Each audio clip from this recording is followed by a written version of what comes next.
Hello बच्चों, कैसे हो आप सब। आज हम पढ़ेंगे हिंदी में क्रिया, जिसको हम इंग्लिश में कहते हैं वर्ब। क्रिया क्या होता है?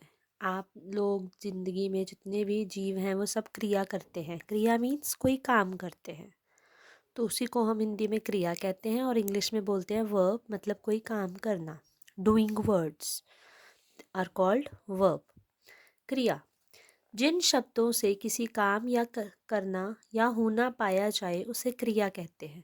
जैसे कोई भी चीज़, जैसे मैं ये हाथ हिला रही हूँ, लिख रही हूँ, सो रही हूँ, पढ़ रही हूँ, कोई भी जो काम होता है उसको हम बोलते हैं क्रिया करना। ठीक है, जैसे पौधे हिलते हैं तो वो क्या कर रहे हैं? क्रिया कर रहे हैं। हिलना इज अ क्रिया। तो इसकी परिभाषा दी हुई है सबसे पहले। तो ये परिभाषा है, आप इसको लिख सकते हैं, आपको एग्ज़ाम में भी आ सकती है कि इसकी परिभाषा क्या है, डेफिनेशन क्या है। जिन शब्दों से किसी काम का करना या होना पाया जाए उसे क्रिया कहते हैं। जैसे बालक ने कलम खरीदा, तो उसने काम क्या किया? खरीदा। मोर वन में नाच रहे हैं, मोर वन में क्या कर रहे हैं? नाच रहे हैं। तो नाच रहे हैं तो वो क्रिया कर रहे हैं, काम कर रहे हैं। तो क्रिया क्या होता है? काम करना, कोई भी काम करना, उसको बोलते हैं हम क्रिया। सीता गाना गाती है। सीता जो है वो गाना क्या कर रही है? गाती है। तो गाती है, ये जो पिंक पिंक लिखे हुए हैं ना गुलाबी से रंग के, तो ये हमारे क्या हैं? क्रिया शब्द हैं। चलिए आगे पढ़ते हैं। ऊपर के वाक्यों में खरीदा, नाच रहे हैं और गाती है से काम के करने या होने का बोध होता है, अतः ये क्रिया शब्द है। धातु, अब धातु क्या होती है? मूल रूप होता है क्रिया का, जिससे ये शब्द बनते हैं।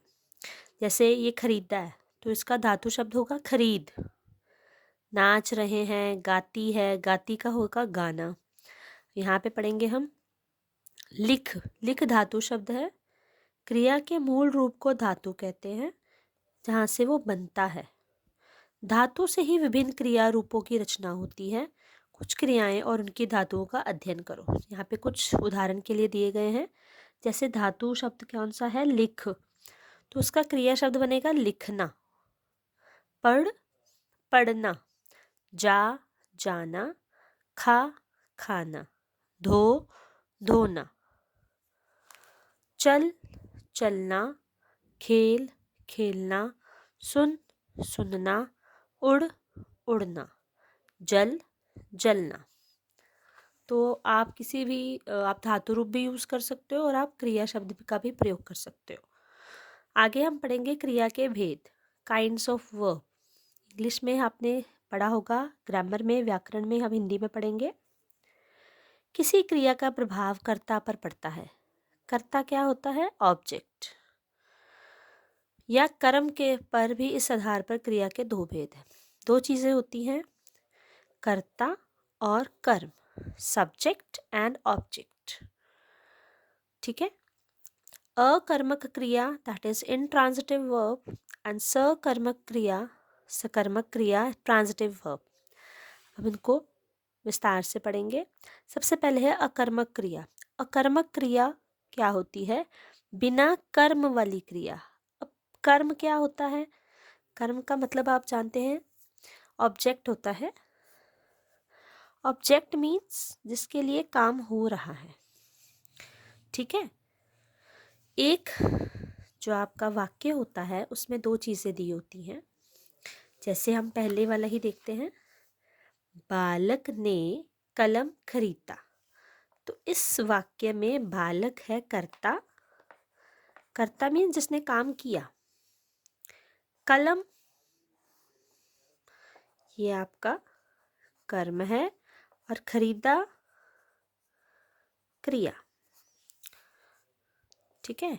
एक ही वाक्य में कर्ता भी हो, कर्म भी हो और क्रिया भी हो, तीनों चीज़ें हो, वो हमारा एक पूर्ण वाक्य बनता है। अब यहाँ पर बात हो रही है अकर्मक क्रिया, मतलब जिसमें कर्म ना हो। मान लीजिए इसमें कलम कर्म जो है नहीं है, जो कलम कर्म है वो नहीं है, इसको हम मान लेते हैं ये नहीं है। बालक ने खरीदा। अब क्या खरीदा हमें नहीं पता, हमें बिल्कुल भी ज्ञात नहीं है कि बालक ने क्या खरीदा। तो ऐसे वाक्यों को बोलेंगे हम अकर्मक क्रिया, जिसमें हमें कर्म दिया ही नहीं होगा, आधी अधूरी बात बताई होगी। ठीक है, पढ़ेंगे फिर से। बिना कर्म वाली क्रिया को अकर्मक क्रिया कहते हैं। जिसमें कर्म दिया नहीं होता उसको हम अकर्मक क्रिया कहते हैं। अर्थात जिन क्रियाओं के साथ किसी कर्म का प्रयोग नहीं होता, मतलब ऐसी क्रिया है जिसके साथ कोई कर्म का प्रयोग होता ही नहीं है, वो उपयोग में ही नहीं आती है, उन्हें अकर्मक क्रिया कहा जाता है। जैसे सूरज चमकता है, कब चमकता है, किसने चमकाया, कुछ नहीं पता। राधिका बैठी है, किस पर बैठी है हमें नहीं पता। राधिका करता तो है, करता है, बैठी है, क्रिया भी है हमारे पास, दोनों चीज़ें दी हुई हैं, लेकिन हमें कर्म नहीं दिया हुआ। राधिका बैठी है, किस पर बैठी है, कुर्सी पर बैठी है, सोफे पर बैठी है, बिस्तर पर बैठी है, हमें नहीं पता, या ज़मीन पर बैठी है। तो इसमें जो कर्म है वो हमें नहीं दिया हुआ, वो मिसिंग है, तो उसको क्या बोलेंगे, अकर्मक क्रिया। बिना कर्म वाली क्रिया को अकर्मक क्रिया कहते हैं। नेताजी गए, नेताजी कहाँ गए हमें पता ही नहीं है। वह हंसता है, वह हंसता तो है पर क्यों हंसता है हमें इस बात का भी नहीं पता। तो ये वाले जो अधूरे वाक्य होते हैं, अ से अधूरा, मतलब बिना उसके, बिना कर्म वाली क्रिया को अकर्मक क्रिया कहते हैं। ठीक है, चलिए अब पढ़ते हैं दूसरी, सकर्मक क्रिया। कर्म युक्त, वो पहले वाली थी कर्म के बिना, अब है स मतलब साथ। कर्म युक्त क्रिया को सकर्मक क्रिया कहते हैं।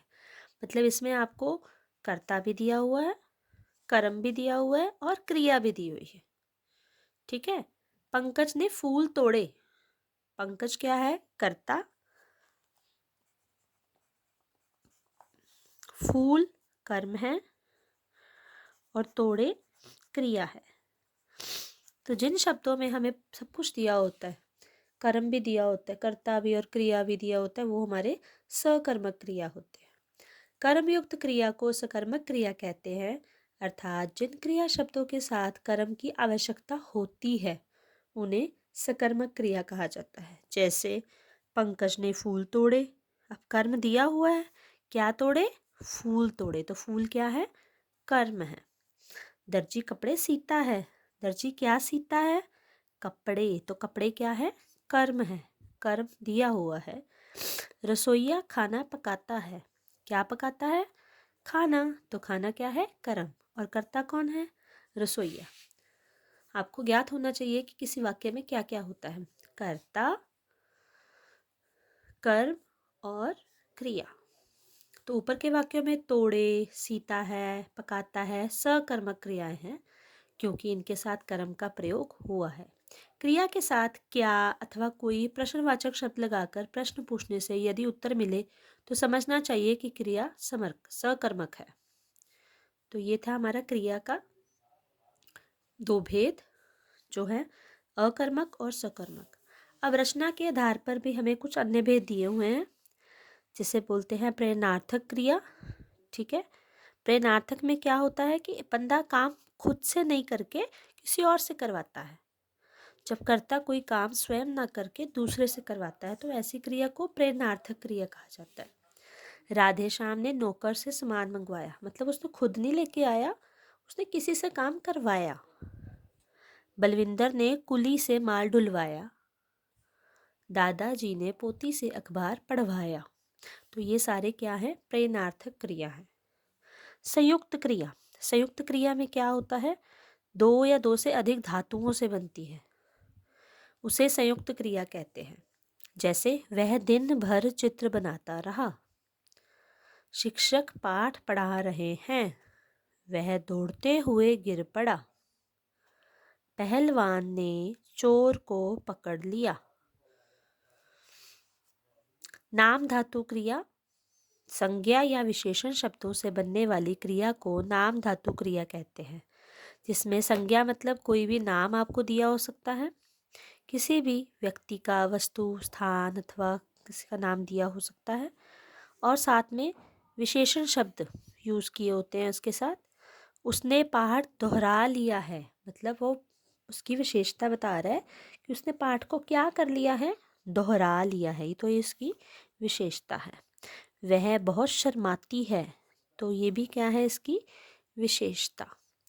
पंकज ने सब कुछ हथिया लिया है, तो सब कुछ क्या है विशेषण, पंकज क्या है संज्ञा, हथिया क्या है क्रिया। तो संज्ञा या विशेषण शब्दों से बनने वाली क्रिया को नाम धातु क्रिया कहते हैं। ऊपर के वाक्य में दोहरा लिया है, शर्माती है, हथिया लिया है, ये सारे नाम धातु क्रियाएं हैं। लास्ट में आती है हमारे पास पूर्वकालिक क्रिया।